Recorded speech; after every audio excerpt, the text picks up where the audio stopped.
Hey, don't click off of this video because I'm going to get right to the point real quick. So Tesla installed safety features in every car, especially when you're in autopilot, in order to keep you and the car safe. So in this video, I'm going to show you what will happen if you ignore and break those rules, and I'm starting right now.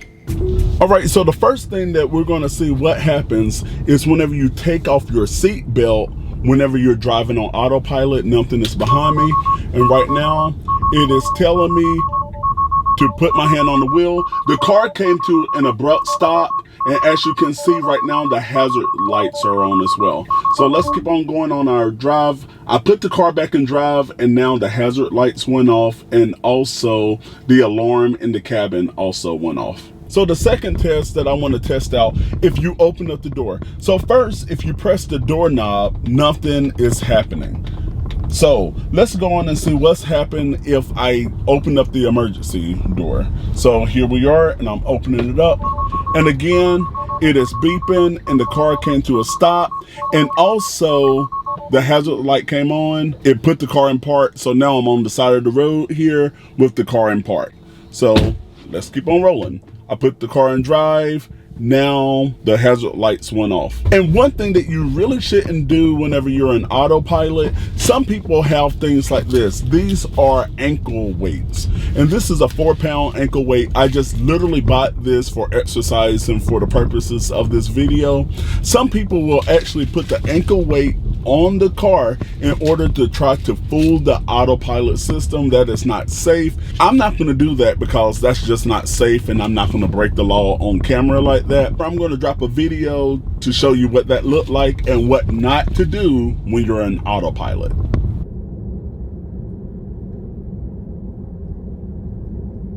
Yes, so don't do that when you're on autopilot. It's really not safe.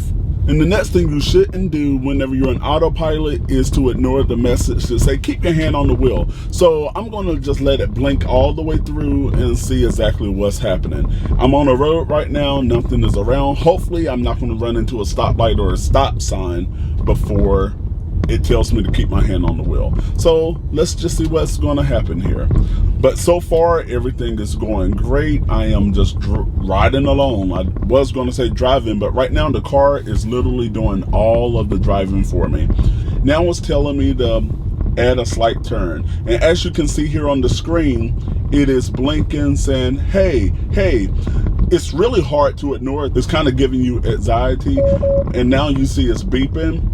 I have a message here that says apply slight force to the wheel, and I am just going to ignore that. It's really hard to ignore this at this point.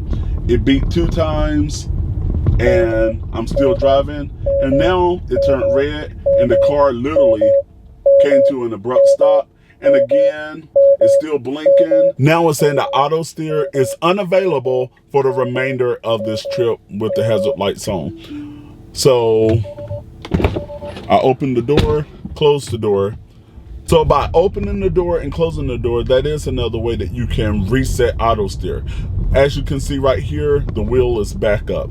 And another thing that you cannot do in auto steer is go above 90 miles per hour. Now, some people might say, why should you be able to go above 90? It should be lower, but there are some places in the world, and especially here in the US as well, where the interstate speeds are 80 miles per hour. At those times, whenever you want to go faster, just say if you're set on 85 and you have to get over real quick or get in front of someone, it will also lock you out. So I'm not going to go above 90 miles per hour on the video in case if I get pulled over, they take me to jail. I know that video would be great and it probably would go viral, but at the same time, that would suck for me. But still, if you go above 90 miles per hour, you're still going to get a message.